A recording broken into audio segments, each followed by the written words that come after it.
Nous amorçons la seconde partie de cette émission consacrée au processus électoral en cours ici en Côte d'Ivoire, d'où nous émettons en direct. Nos invités sont toujours avec nous. Marie-Angèle, est-ce qu'on peut reprendre connaissance avec eux? Oui, bien sûr, il s'agit d'avoir sur ce plateau Brahima Doumbia, qui est le représentant du candidat Alassane Ouattara, Bernard Seribinguessan, représentant du candidat Charles Konan Banny.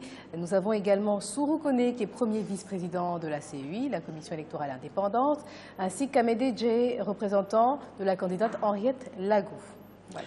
Merci, chers invités, d'être toujours en notre compagnie. Et je me tourne vers Monsieur Doumbia pour vous poser la question suivante. Est-ce que vous comprenez le fait que certains candidats se soient retirés du processus? Je pense que les candidats sont libres, les personnalités sont libres de déposer leur candidature. Et si elles décident, pour des raisons qui leur sont propres, de se retirer de leur propre chef, c'est de leur droit. Et donc, moi, je comprends cela parfaitement. Vous le comprenez, effectivement. Monsieur Djé, alors vous pouvez peut-être nous dire, on ne parle pas du retrait d'un candidat, mais de deux candidats. Après que le top départ ait été lancé, après que la course soit entamée, qu'est-ce que ça reflète pour vous?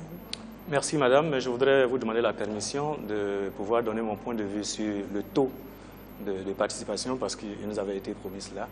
Nous, avec madame Lagou, nous ne voyons pas seulement les partis politiques en parlant de taux de participation. Aujourd'hui, les Ivoiriens, les plus nombreux d'ailleurs, sont des personnes qui n'appartiennent à aucun parti politique, mais qui ont vécu les affres de la guerre, qui ont peur de la chose des élections aujourd'hui. On a une grande partie de la population qui est habituée à la chose électorale, qui n'est pas en Côte d'Ivoire, qui ne prendra certainement pas part à ces élections. Et tout ça, ça nous permet de dire qu'on va avoir quelques difficultés dans le taux de participation. Et puis deuxièmement, vous me permettez, parce que j'ai fait des critiques tout à l'heure à la CEI, et la candidate Lagou nous a appris, lorsqu'on critique, il faut apporter des solutions. Donc, nous reviendrons, ne vous inquiétez pas dans ce débat sur l'aspect des solutions. Pour revenir au retrait des candidats du processus électoral. Moi, cela m'intrigue un peu, parce que la Côte d'Ivoire, c'est la Côte d'Ivoire des Ivoiriens, avec leurs amis qui ont bien voulu y être pour vivre. Personne ne viendra d'ailleurs pour régler nos problèmes. Donc c'est entre nous et en action que nous pouvons régler nos problèmes. Donc j'allais dire, si nous avons eu le courage de nous présenter, d'aller jusqu'à ce que nos dossiers arrivent au Conseil constitutionnel et que le dossier a été validé, on va jusqu'au bout. Il peut y avoir des problèmes, mais c'est ensemble qu'on peut essayer de résoudre ces problèmes, même si on n'a pas pu les résoudre, mais on les aurait posés. Et ça, le retrait des autres frères, bien que c'est leur droit légitime de se retirer, mais moi ça m'intrigue. Alors, Monsieur Seribinguessan, comment est-ce que vous avez vécu quand même cette démission les unes après les autres? Est-ce que vous avez applaudi ou bien vous avez dit « Oh, qu'est-ce qu'on a raté quelque chose ?» Bien, on ne peut pas applaudir cet état de fait, mais c'est le refus de dialoguer avec les candidats. Je vous le répète, puisque nous étions un groupe, nous avons les mêmes revendications. On a demandé au candidat président de s'asseoir avec tous les autres candidats pour aller au consensus. On prend point par point. Il faut qu'il y ait consensus sur tous les points du processus électoral pour rassurer. Je vous dis, c'est important. Mais c'est important. Et donc, pourtant, vous continuez dans le processus, non? Vous n'avez pas démissionné, par exemple. Je vais vous dire ça tout à l'heure. C'est important parce que, comme je l'ai dit tout à l'heure, il y a une crise de confiance entre la CEI et les candidats. Vous vous rendez compte, en 2010, c'est le même président de la CEI qui avait été recommandé par le président Bédié, qui est devenu président en 2010. Et à la fin de l'opération, le président Bédié a déclaré qu'on lui a volé 600 000 voix. 600 000 voix. Ce n'est pas le président qui a volé les voix. Ce n'est pas le président de la CEI qui a volé les voix, non? S'il y a un gardien, si vous mettez un gardien qui doit s'occuper quand même de différentes choses, et que le gardien étant là, on a pu voler ce qu'il gardait, ça veut dire qu'il y a des problèmes à ce niveau. On n'a plus confiance à ce gardien. C'est ça le problème. Donc, aujourd'hui, tous les candidats demandaient une rencontre avec le président de la République. Ça n'a pas lieu. Maintenant, nous espérons toujours. Ce n'est pas encore la fin de l'opération. Nous espérons, on demande, partout le candidat s'en va, son premier problème qu'il pose, c'est de s'asseoir et discuter pour apaiser le processus électoral. Vous vous tenez énormément au dialogue. Bon, justement demander à M. Koné alors. Aujourd'hui, nous attendons ce dialogue, ça ne vient pas. Mais il faut être dans le processus pour revendiquer, pour décrier, pour dénoncer les choses. Si on sort du processus comme les autres, est-ce qu'on aura l'occasion de poser les problèmes? Donc nous allons jusqu'au bout pour voir comment le président de la République considère tous ces différents candidats qui demandent quelque chose. Monsieur Koné, alors pour en revenir à la question qui a été posée aux autres personnes sur ce plateau, à savoir le retrait de 2 candidats, que dites-vous de cela, de cet événement finalement, lorsqu'on sait qu'en plus ces candidats, pour certains, pointent du doigt la commission électorale indépendante? Bien, je vous remercie, mais nous regrettons fortement à la commission électorale que ces candidats se soient retirés.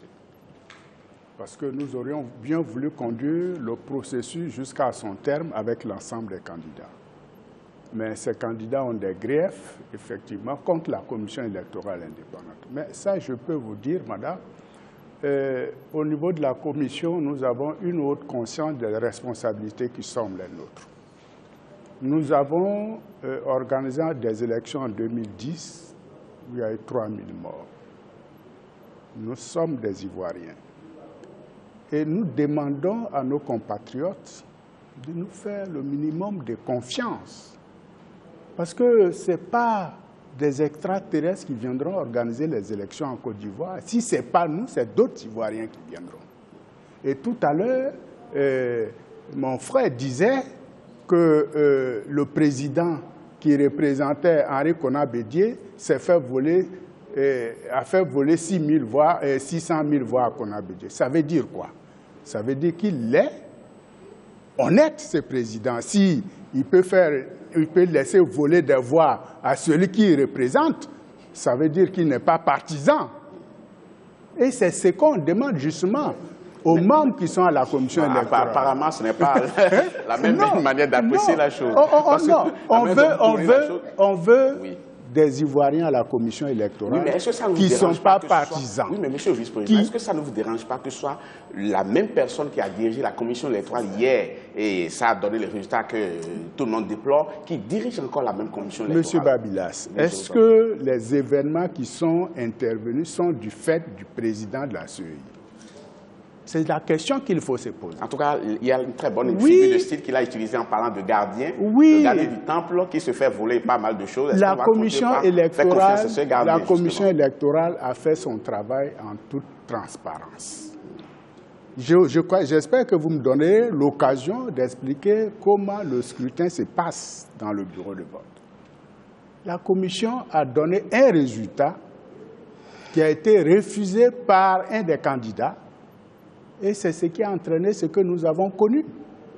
Mais ce n'est pas dû aux insuffisances de la commission électorale indépendante. C'est comme par exemple ce qui vient de se passer dans un pays à côté de nous, en Guinée, où on donne des résultats et puis des candidats, bon, parce qu'ils ont perdu, disent qu'ils sortent du processus. Mais est-ce que c'est la commission qui a fabriqué des chiffres pour donner qu'on nous demande et personne n'a jamais dire tout de même que ces candidats ont testé la commission électorale avant d'avoir ou gagné ou perdu cette élection, en l'occurrence. Oui, mais c'est comme les candidats à cœur qui contestent la commission. Mais vous savez, on ne pouvait pas attendre qu'on désigne les candidats pour que ces candidats se fassent représenter dans la commission. Parce que, comme vous l'avez expliqué tout au début, le représentant du RDR, c'est un processus. Il a fallu mettre en place une commission, il a fallu que cette commission fasse un certain nombre de travaux pour élaborer une liste électorale et puis pour recevoir des candidatures. Oui. Alors donc il y a un travail préalable qui fait que les candidats, ce qu'ils demandent, leur représentation au sein de la commission n'est pas possible. Sinon, il faudra attendre chaque fois que les candidats soient désignée pour former une commission électorale indépendante. Elle serait incompétente dans tous les cas pour organiser les élections. Monsieur le vice-président, merci beaucoup. On ira un peu plus loin dans cette émission en mettant le doigt sur les points d'achoppement. La Commission nationale, la Coalition nationale pour le changement, la plateforme de l'opposition a mis le doigt sur des choses précises. Elle demande dans sa plateforme de revendication la mise en place d'une commission électorale équilibrée, l'adoption d'un code électoral consensuel, l'établissement d'une liste électorale acceptée de tous et l'accès de tous les partis aux médias d'État. Et plus loin, la jeunesse de cette opposition-là demande, je cite, la libération de tous les détenus politiques, le retour des exilés, le respect scrupuleux de la loi fondamentale. Fin de citation.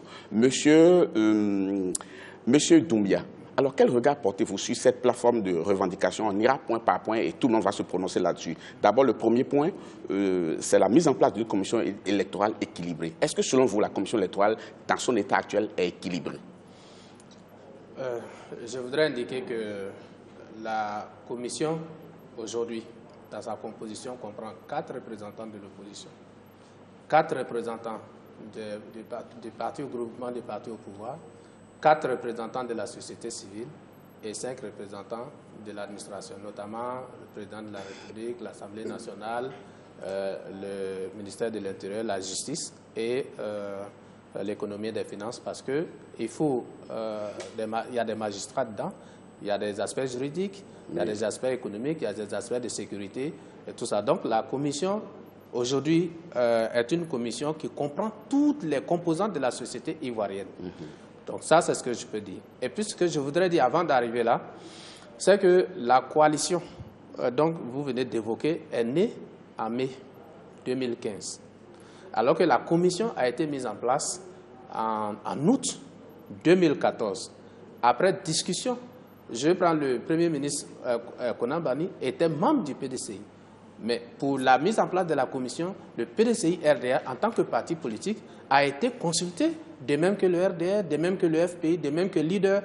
Tous les membres de la coalition dont vous parlez étaient membres de partis politiques qui ont été consultés avant la mise en place de la commission. Et ils faisaient partie des coalitions ou des partis politiques qui sont représentés aujourd'hui à la commission électorale. Maintenant qu'ils sont candidats, je veux dire qu'ils ont pris un processus en marche. Et ce sont les mêmes qui sont venus déposer leur candidature à la commission électorale indépendante telle qu'elle existe aujourd'hui. Si la commission n'existait pas, il n'y aurait pas pu avoir de candidats. Donc pour nous, il faut que le processus avance, le dialogue continue pour améliorer le fonctionnement. Que chacun fait une interprétation des chiffres. Parce que tout à l'heure, par exemple, M. Seribing Nguessan, vous nous disiez que sur 17 membres, il y en avait 13 qui étaient issus du pouvoir. Ce n'est pas du tout ce que vous nous dites sur ce plateau. Alors finalement, M. Seribing, on a même la liste, mais M. Seribing Nguessan, dites-nous alors justement, d'où sortez-vous ces chiffres-là? Parce qu'effectivement, nous avons la liste des personnes qui font partie de cette commission électorale équilibrée et il y a effectivement des... Non, ce n'est pas équilibré. En tout cas, de toute façon, M. Doumbia a été très clair. Il a dit qu'il y a 4 représentants de l'opposition dans la commission électorale. Il a dit qu'il y a 4 représentants. Oui. Oui ou non? Vrai ou faux? Oui, l'opposition, c'est l'opposition politique, comme je vous disais. Il y a eu l'opposition politique et après, il y a les candidats. N'est-ce pas? Je vous parle de l'opposition. Et il s'agit aujourd'hui d'un processus électoral. Les acteurs, les premiers acteurs, c'est qui? Ce sont les candidats. Ce n'est pas les partis politiques qui ne sont pas candidats, dont les représentants ne sont pas candidats. On va recueillir l'avis tout de suite de M. Dié. Je voulais vous dire, bonnet blanc, blanc bonnet. Quand on dit représentant du ministère de l'économie et des finances, c'est qui? Quand on dit représentant du ministère de la justice, c'est qui? C'est les mêmes. Mais c'est le code électoral qui a prévu tout cela. Mais c'est ce que je vous dis. pas la commission électorale qui a inventé. C'est ce que je vous dis. Le code électoral qui a prévu, ce n'est pas aujourd'hui. Moi, j'ai été député de 2000 à 2010. Ce code électoral a été voté avant 2010. Et ça a été décrié par le RDR à Linas Marcoussi.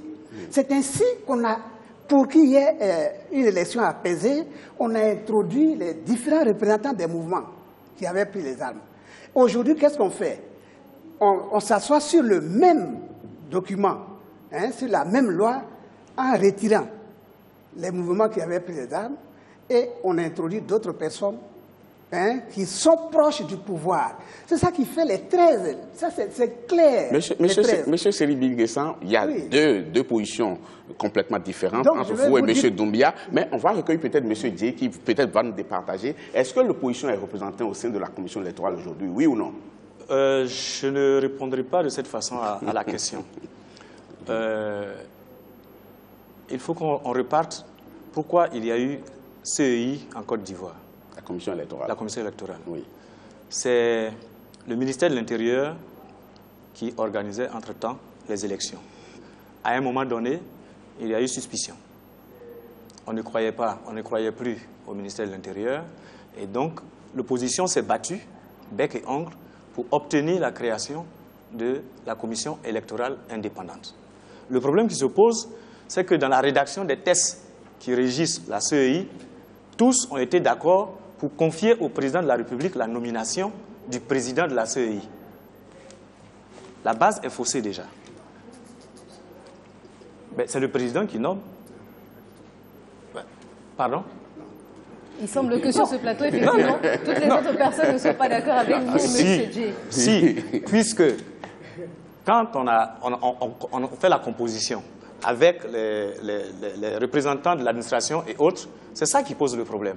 On se rend compte que le nombre, la partie des opposants est lésée parce que les représentants de l'administration sont quand même l'émanation du président de la République. À partir de ce moment-là, si on les met du côté du pouvoir, ça devient... Donc, si c'est eux qui vont discuter pour nommer le président, donc c'est le président qui nomme le président. Il ne faut pas qu'on se leurre.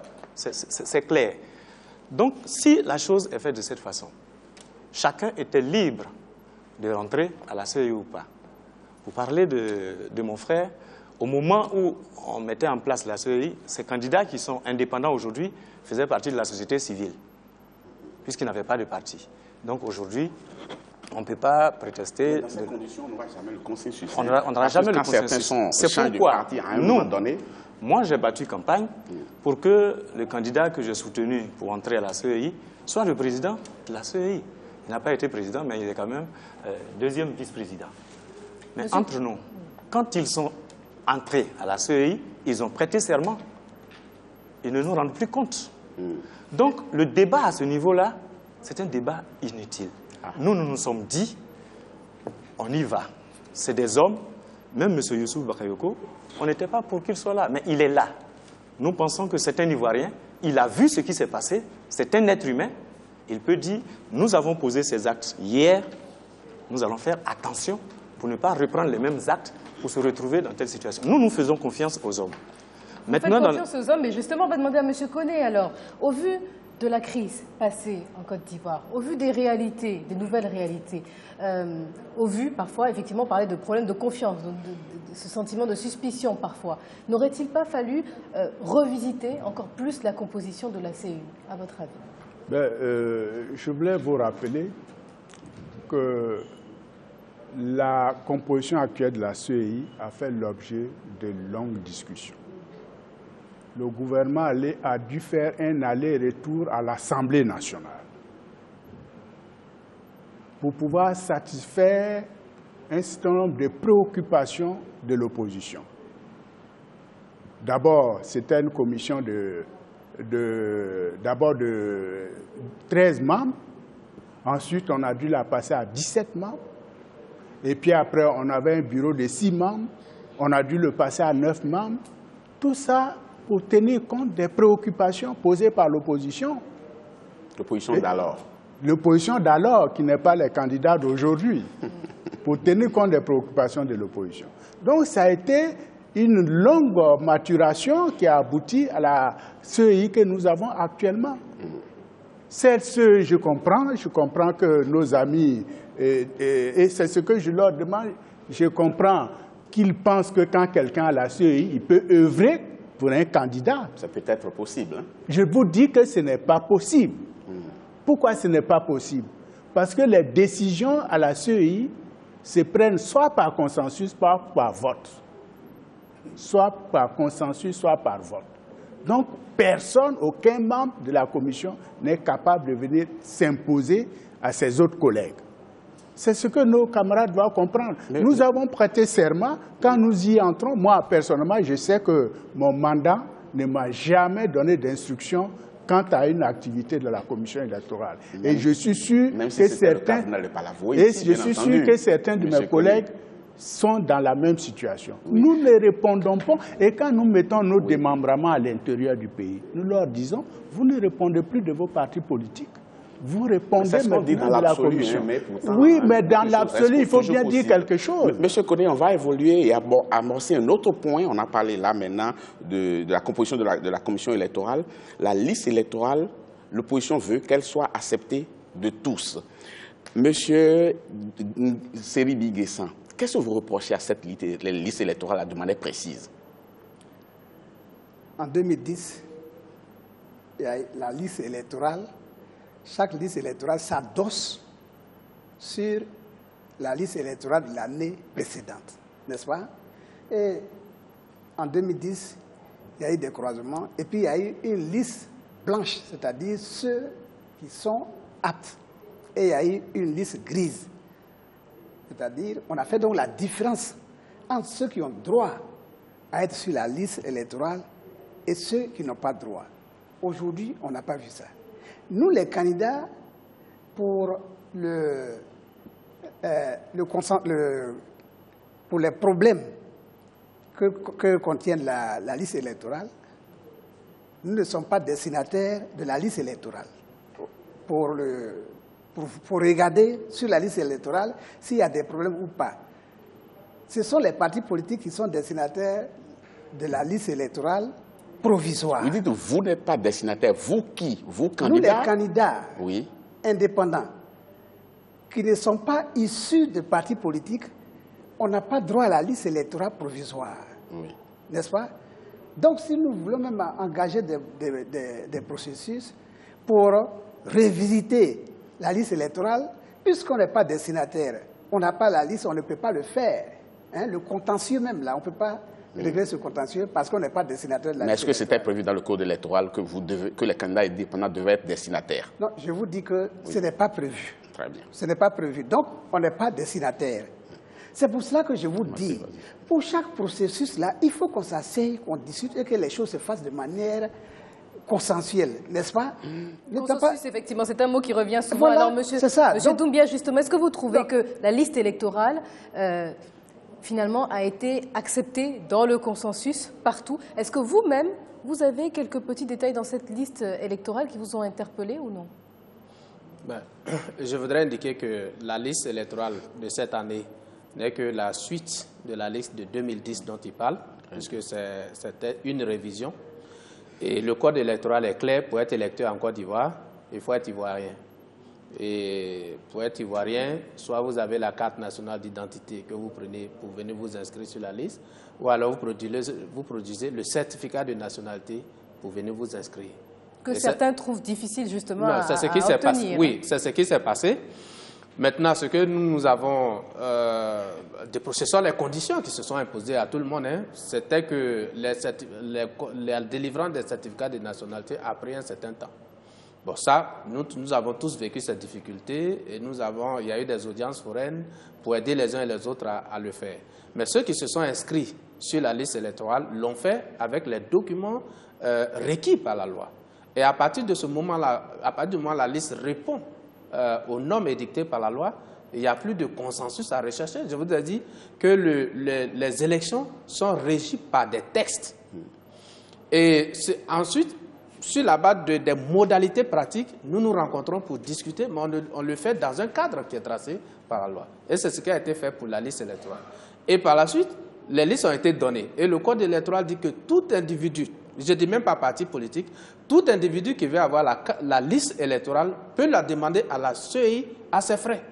Vous allez vous payer, la CEI édicte la liste et vous donne. Donc tout le monde a droit à ça. Même si vous voulez la liste aujourd'hui, vous allez vous payer, la CEI va vous donner la liste. Mais si quelqu'un ne l'a pas payé, ben, on ne peut pas le reprocher à la commission. Ensuite, la liste a été affichée. Ensuite, la liste peut être consultée sur le site internet de la commission électorale indépendante. Bon, donc vraiment, sur la liste qui est en cours et qui va servir aux élections, nous n'avons pas de reproches à faire. Nous souhaitons que pour le prochain processus, que les Ivoiriens qui n'ont pas pu être inscrits cette année puissent avoir leurs documents à temps et aller s'inscrire sur la liste. Ça, c'est pour le prochain processus. Mais la liste qui est en cours, vraiment, je pense que toutes les étapes pour sa validation ont été franchies notamment la révision, l'affichage, la consultation publique, le contentieux, les réclamations possibles. Quand on a fini de faire tout ça, je ne pense pas qu'il y ait une meilleure preuve de transparence sur la liste électorale. Monsieur Dié, quand on écoute M. Guessan et M. Doumbia, il y a deux choses qu'il faut comprendre. C'est que, apparemment, la commission électorale s'est voulue légaliste. M. Doumbia dit de ce côté légaliste, il faut aussi un consensus. Qu'est-ce qui doit primer en fait? Ce qui doit primer, c'est la participation de tous. Moi, je ne dirais pas peut-être consensus, mais je regrette qu'on parle de liste électorale sans se baser sur la liste de 2010. Je ne pense pas que la liste électorale de 2010 a été à la base des difficultés que nous avons vécues. Mais nous savons tous que cette liste électorale avait plusieurs couleurs. Et il y avait des couleurs en réserve. J'ai regretté que la CEI actuelle n'ait pas pris le temps de rencontrer les partis politiques, de s'asseoir pour regarder quelle est la liste qu'il faut adopter. Il y avait deux listes. D'autant plus que, et d'ailleurs je l'ai souligné dans la presse auparavant, d'autant plus qu'à un moment donné, on savait qu'on est parti en 2010 avec 5 millions d'électeurs. Aujourd'hui, on se retrouve à 6 millions. Est-ce que la liste grise dont on a parlé en 2006, entre-temps, a été insérée? Il y a beaucoup d'Ivoiriens qui n'ont pas pu s'enrôler parce qu'ils sont à l'étranger. Il y a beaucoup qui sont décédés pendant la crise. Il y a beaucoup qui sont morts naturellement. Il y en a qui sont encore en exil. Il y a les nouveaux majeurs. Mais on sait que l'engouement des nouveaux majeurs, on sait ce que ça a été, on nous a donné les chiffres. 300 000, je crois. Mais tout ça, ça laisse du flou. Et la façon opaque de gérer les choses amène toujours la suspicion. Et si on s'assoit pour en parler, peut-être qu'ils auront raison, parce qu'ils nous auraient donné des explications pour nous convaincre. Mais s'il n'y a pas d'explication, qu'on fait les choses tout de go, il y a problème. Donc, il faut la participation de tous pour un certain nombre de décisions. On ne va pas faire le travail de la CEI à sa place. Mais pour un certain nombre de choses, il faut appeler les partis politiques, on s'assoit, on en parle, nous sommes convaincus, on avance. Si on n'est pas convaincu, nos arguments leur permettront de faire marche arrière et puis on avance ensemble. Mais Monsieur Koné, cela semble récurrent sur ce plateau. Ce mot-là, dialogue, discussion avec l'opposition, avec les représentants des candidats, on le reproche, on a entendu ce reproche à plusieurs reprises. Alors oui ou non, avez-vous et souhaitez-vous rencontrer les partis politiques pour savoir par exemple quelle liste adopter, pour prendre un certain nombre de grandes décisions tous ensemble? Pour éviter d'être un loup solitaire. Non, malheureusement, madame, vous n'êtes pas aujourd'hui avec des représentants des partis politiques. Vous êtes avec des représentants des candidats. C'est deux choses tout à fait différentes. Sinon, pour conduire le processus de la liste électorale, nous avons rencontré les représentants des partis politiques. Et quand nous leur avons expliqué le process de l'élaboration de cette liste électorale, nous leur avons dit qu'il s'agit d'une révision et le code électoral indique les personnes qui peuvent voter en Côte d'Ivoire avec, et nous avons indiqué les documents avec lesquels on peut s'inscrire sur la liste. Concernant la liste de 2010, c'est exactement cette liste que nous avons prise et sur laquelle nous avons ajouté les nouveaux majeurs et ceux qui n'étaient pas inscrits. Mais laquelle des listes de 2010 avec laquelle nous avons voté? Ou la grise, la grise, ou la noire, ou la bleue? Nous, on ne sait pas ce qu'est liste grise. Nous, on a pris une liste en 2010 pour voter. Les Ivoiriens ont voté avec une liste en 2010 qui comportait 5 755 000 électeurs en 2010. C'est cette liste que nous avons utilisée pour les élections législatives. C'est cette liste que nous avons utilisée pour les municipales et pour les régionales. Et c'est cette liste qu'il fallait réviser. Il ne s'agit pas de faire une nouvelle, il fallait la réviser, c'est-à-dire il fallait y enlever ceux qui étaient décédés, y ajouter ceux qui remplissaient les conditions, c'est-à-dire ceux qui avaient leur carte nationale d'identité ou qui avaient un certificat de nationalité. Mais les partis politiques, en son temps, ont été conviés à cette rencontre. Et quand nous avons fini la révision, d'ailleurs, les partis nous ont amenés à proroger de 12 jours la révision de la liste électorale. Nous ne voulions pas parce que ça mettait en difficulté notre chronogramme. Quand nous avons fini l'élaboration de cette liste, nous avons appelé les partis politiques pour les informer du contentieux qui s'ouvrait sur la liste électorale. Et la liste a fait l'objet d'un affichage partout, dans tous les lieux de vote. Et cette liste était sur le site de notre institution où chaque Ivoirien pouvait la consulter. Et quand le contentieux est terminé, nous avons sorti la liste définitive. Mais avant, nous avions donné la liste provisoire aux partis politiques pour aller regarder. Donc en réalité, ce que vous êtes en train de dire, c'est qu'il y a un problème de communication entre les représentants des partis et les représentants des candidats qui sont sur ce plateau. Ils étaient, pour le moment, à l'époque, ils n'étaient pas associés au processus.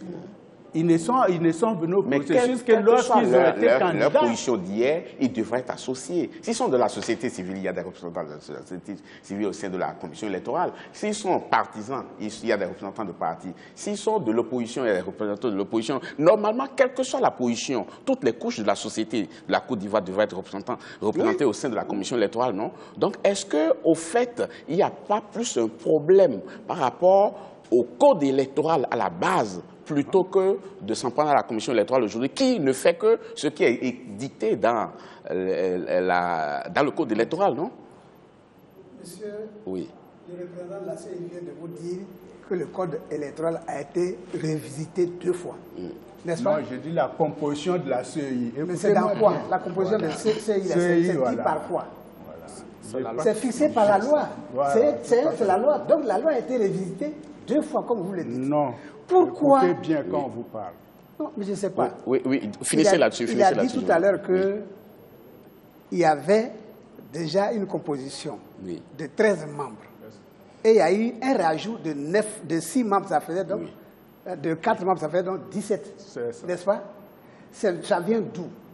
C'est vous-même qui avez décidé, ou bien c'est le texte, c'est la loi qui vous a donné cette piste. Monsieur Dié a peut-être une réponse à cette question. Non, il faut qu'il réponde. Parce que quand je lui dis que le texte a été révisité 2 fois, il dit non.